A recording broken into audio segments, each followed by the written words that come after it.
آخری تشہد میں سلام سے پہلے دعائیں۔ اللہم انی اعوذ بک من عذاب القبر واعوذ بک من فتنة المسیح الدجال واعوذ بک من فتنة المحیا والممات اللہم انی اعوذ بک من المأثم والمغرم۔ اے اللہ، بے شک میں قبر کے عذاب سے تیری پناہ میں آتا ہوں، اور میں مسیح دجال کے فتنے سے تیری پناہ میں آتا ہوں، اور میں زندگی اور موت کے فتنے سے تیری پناہ میں آتا ہوں۔ اے اللہ، میں گناہ اور قرض سے تیری پناہ میں آتا ہوں۔ اللہم انی اعوذ بک من عذاب القبر ومن عذاب جہنم ومن فتنة المحیا والممات ومن شر فتنة المسیح الدجال۔ اے اللہ، بے شک میں قبر کے عذاب سے اور جہنم کے عذاب اور زندگی اور موت کے فتنے سے اور مسیح الدجال کے فتنے سے تیری پناہ میں آتا ہوں۔ سعد بن ابی وقاص رضی اللہ تعالی عنہ اپنے بچوں کو یہ کلمات دعائیہ اس طرح سکھاتے تھے جیسے معلم بچوں کو لکھنا سکھاتا ہے، اور فرماتے تھے کہ نبی کریم صلی اللہ علیہ وآلہ وسلم نماز کے بعد ان کلمات کے ذریعے اللہ کی پناہ مانگتے تھے۔ اللہم انی اعوذ بک من الجبن واعوذ بک من ان ارد الى ارذل العمر واعوذ بک من فتنة الدنیا واعوذ بک من عذاب القبر۔ اے اللہ، میں بزدلی سے تیری پناہ چاہتا ہوں، اور اس بات سے بھی تیری پناہ چاہتا ہوں کہ مجھے رذیل عمر کی طرف پہر دیا جائے، اور میں دنیاوی فتنوں سے اور عذاب قبر سے بھی تیری پناہ چاہتا ہوں۔ انس رضی اللہ تعالیٰ عنہ سے روایت ہے کہ نبی کریم صلی اللہ علیہ وآلہ وسلم مسجد میں آئے۔ ایک شخص نماز پڑھ رہا تھا اور دعا مانگتے ہوئے وہ اپنی دعا میں نیچے کلمات کہہ رہا تھا۔ نبی کریم صلی اللہ علیہ وآلہ وسلم نے فرمایا، کیا تم جانتے ہو اس نے کس چیز سے دعا کی ہے؟ اس نے اللہ سے اس کے اس اسم اعظم کے ذریعے دعا کی ہے کہ جب بھی اس کے ذریعے دعا کی جائے گی اللہ اس سے قبول کر لے گا، اور جب بھی اس کے ذریعے کوئی چیز مانگی جائے گی اس سے عطا فرما دے گا۔ اللہم انی اسألک بأن لک الحمد لا الہ الا انت وحدک لا شریک لک المنان بدیع السماوات والارض ذو الجلال والاکرام۔ اے اللہ، میں تجھ سے سوال کرتا ہوں کیونکہ تیری ہی لیے حمد ہے، تیرے سوا کوئی معبود پر حق نہیں، تو اکیلا ہے، تیرا کوئی شریک نہیں، تو بہت احسان کرنے والا ہے، آسمانوں اور زمینوں کو بغیر مثال کے پیدا کرنے والا ہے، جلال اور عظمت والا ہے۔ بریدہ اسلمی رضی اللہ تعالی عنہ سے روایت ہے کہ نبی کریم صلی اللہ علیہ وآلہ وسلم نے ایک شخص کو ان کلمات کے ساتھ دعا کرتے ہوئے سنا تو فرمایا، قسم ہے اس رب کی جس کے ہاتھ میں میری جان ہے، اس شخص نے اللہ سے اس کے اس اسم اعظم کے وسیلے سے مانگا ہے کہ جب بھی اس کے ذریعے دعا کی گئی ہے اس نے وہ دعا قبول کی ہے، اور جب بھی اس کے ذریعے کوئی چیز مانگی گئی ہے اس نے دی ہے۔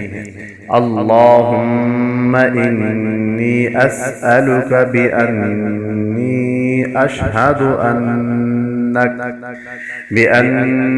اشہد انک انت اللہ لا الہ الا انت الأحد الصمد الذي لم يلد ولم يولد ولم يكن له كفوا أحد۔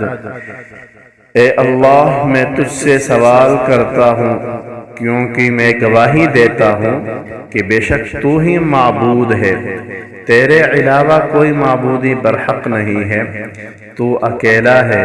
بے نیاز ہے، جس سے نہ کوئی پیدا ہوا اور نہ وہ کسی سے پیدا کیا گیا اور نہ اس کا کوئی ہمسر ہی ہے۔ محجن بن ادرع رضی اللہ تعالی عنہ کہتے ہیں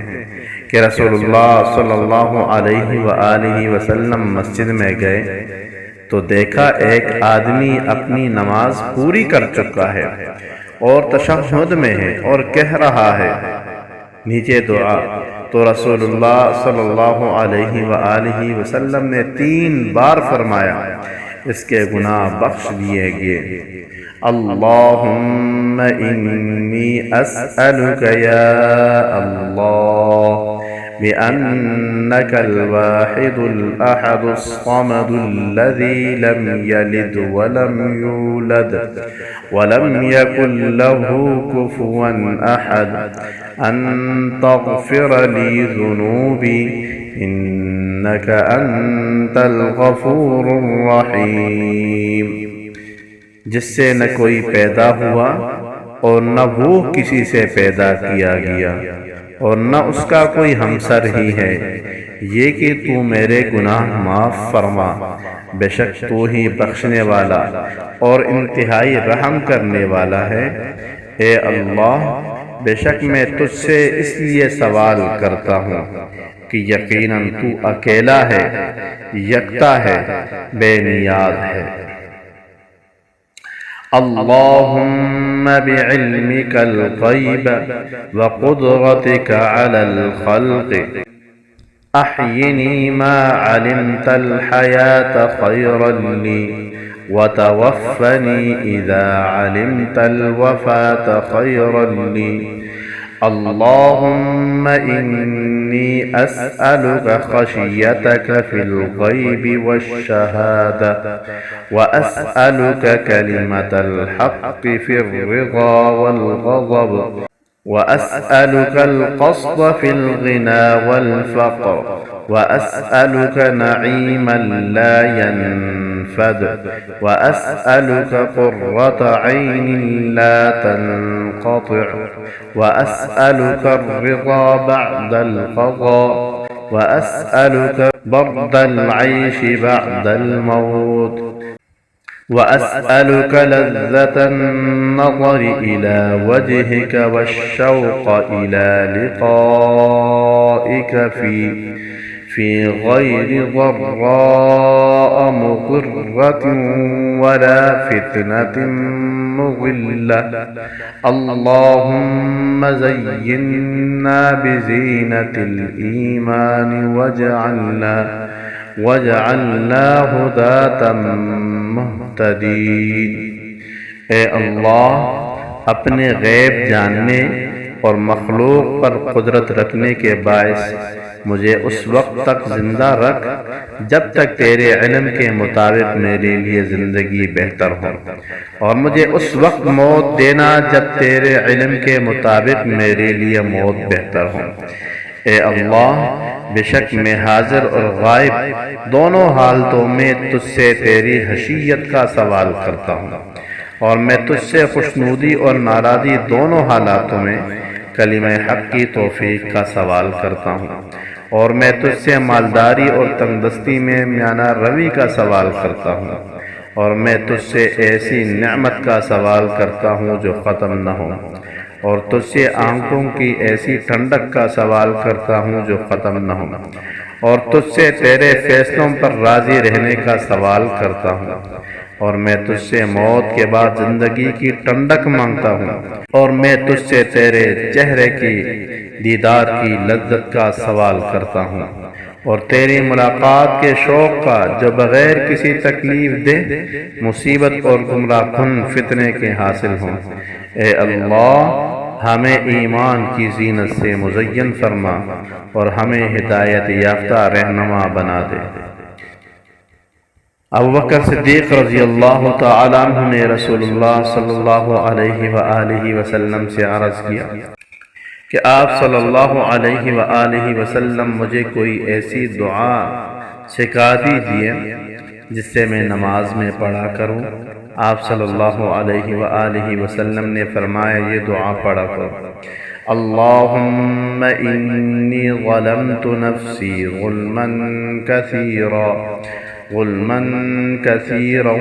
ولا يغفر الذنوب إلا أنت فاغفر لي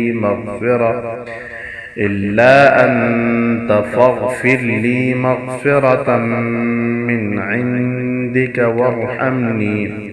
إنك أنت الغفور الرحيم۔ اے اللہ، بے شک میں نے اپنی جان پر بہت زیادہ ظلم کیا اور تیرے علاوہ کوئی گناہوں کو نہیں بخش سکتا، لہذا مجھے اپنی طرف سے خاص بخشش عطا فرما اور مجھ پر رحم فرما، بے شک تو ہی بخشنے والا اور انتہائی رحم کرنے والا ہے۔ علی بن ابی طالب رضی اللہ تعالیٰ عنہ سے روایت ہے کہ رسول اللہ صلی اللہ علیہ وآلہ وسلم تشہد اور سلام کے بیچ میں کہتے ہیں: اللہم اغفر لی ما قدمت وما اخرت وما اسررت وما اعلنت وما اسرفت وما انت اعلم به منی انت المقدم وانت المؤخر لا الہ الا انت۔ اے اللہ، جو کچھ میں پہلے کر چکا ہوں اور جو کچھ بعد میں کیا، جو کچھ میں نے پوشیدہ کیا اور جو کچھ میں نے علانیہ کیا، اور جو میں نے زیادتی کی اور وہ جس سے تو مجھ سے زیادہ جانتا ہے، سب معاف فرما۔ تو ہی آگے کرنے والا ہے نیکی میں اور تو ہی پیچھے کرنے والا ہے، اور تیرے علاوہ کوئی معبودی برحق نہیں۔ معاذ بن جبل رضی اللہ تعالیٰ عنہ کہتے ہیں کہ رسول اللہ صلی اللہ علیہ وآلہ وسلم نے میرے دونوں ہاتھ پکڑے اور فرمایا: اے معاذ، میں تم سے محبت کرتا ہوں۔ تو میں نے عرض کیا: اور میں بھی آپ سے محبت کرتا ہوں اللہ کے رسول۔ تو رسول اللہ صلی اللہ علیہ وآلہ وسلم نے فرمایا: پھر تو تم ہر نماز میں یہ دعا پڑھنا نہ چھوڑو: اللہم اعنی علی ذکرک و شکرک و حسن عبادتک۔ اے اللہ، اپنا ذکر کرنے اور بہترین طرز پر عبادت کرنے میں میری مدد فرما۔